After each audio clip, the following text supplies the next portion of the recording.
5, 18, 25. Was he mad? I looked at him hard, and presently I saw that his eyes were no longer listless as they had been a little before, but keen and attentive, and they seemed to be watching somewhere in space a sight that apparently captivated them. Meanwhile he dictated, with intervals between each number. 18, 9, 19, 11, 19. There was hardly anything to be seen through the window but a patch of blue sky on the right and the front of the building opposite, an old private house whose shutters were closed, as usual. There was nothing particular about all this, no detail that struck me as new among those which I had seen before my eyes for years. 1, 2.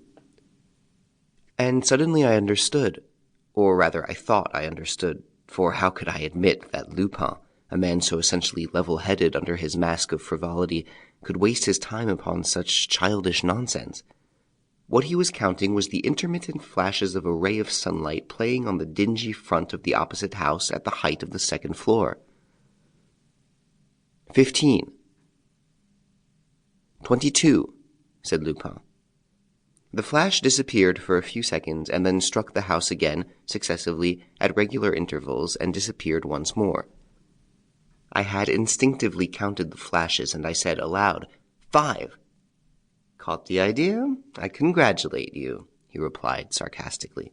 He went to the window and leaned out, as though to discover the exact direction followed by the ray of light. Then he came and lay on the sofa again, saying, It's your turn now. Count away.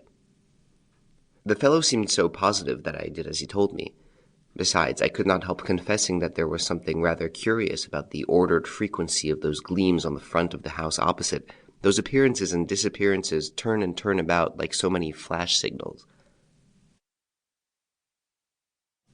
They obviously came from a house on our side of the street, for the sun was entering my windows slantwise. It was as though someone were alternately opening and shutting a casement, or, more likely, amusing himself by making sunlight flashes with a pocket mirror. It's a child having a game, I cried after a moment or two, feeling a little irritated by the trivial occupation that had been thrust upon me. Never mind, go on. And I counted away, and I put down rows of figures, and the sun continued to play in front of me with mathematical precision. Well, said Lupin, after a longer pause than usual. Why, it seems finished. There has been nothing for some minutes. We waited, and as no more light flashed through the space, I said jestingly, My idea is that we have been wasting our time. A few figures on paper, a poor result. Lupin, without stirring from his sofa, rejoined, Oblige me, old chap, by putting in the place of each of those numbers the corresponding letter of the alphabet. Count A as 1, B as 2, and so on. Do you follow me? But it's idiotic. Absolutely idiotic, but we do such a lot of idiotic things in this life. One more, one less, you know. I sat down to this silly work and wrote out the first letters. Take, no. I broke off in surprise.